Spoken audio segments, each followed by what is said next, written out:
Vivemos em uma sociedade que faz a gente acreditar que existe um padrão a ser seguido.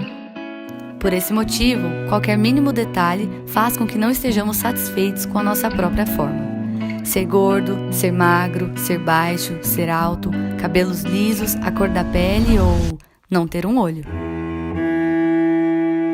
Esse foi o fardo difícil que eu tive que aprender a carregar muito antes de entender sobre o mundo. E é curioso, quanto mais eu crescia e aprendia sobre ele, mais pesado e dolorido esse fardo se tornava. Já é naturalmente tudo muito confuso sobre crescer, e crescer com uma deficiência, digamos que não facilita muito esse processo. Aos 28 dias de vida, eu passei pela primeira das 15 cirurgias que encarei ao longo da minha vida. Enfrentei uma batalha profunda contra uma bactéria logo que nasci, e carrego comigo até hoje os rastros deixados. Eu não me lembro da dor, mas meus pais nunca se esquecerão. Certamente, o sofrimento de um filho dói mais em um pai do que o seu próprio. E cada vez que eu penso nisso, ou converso sobre, e vejo os olhos da minha mãe marejados 23 anos depois, ainda sentindo o peso de uma culpa que não é dela, imagino que é um amor tão poderoso que sente tudo. Sente o amor e sente com maior força ainda aquela dor. A dor.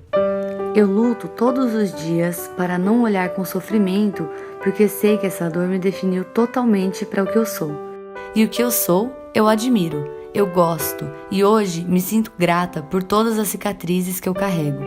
Elas não me permitem esquecer quem eu sou, e me lembram todo dia que eu sou muito mais que as minhas imperfeições.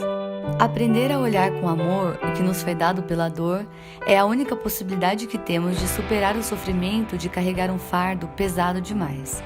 Eu aprendi isso logo cedo, mas demorei e ainda sigo tentando amá-lo todos os dias. Me expor ao mundo como de fato sou me deixa vulnerável, me despe da forma mais profunda e balança toda a minha sensibilidade. Mas eu decidi enfrentar o mundo com o meu olhar, único. E finalmente, sentir que tudo bem não ser perfeito, basta ser eu.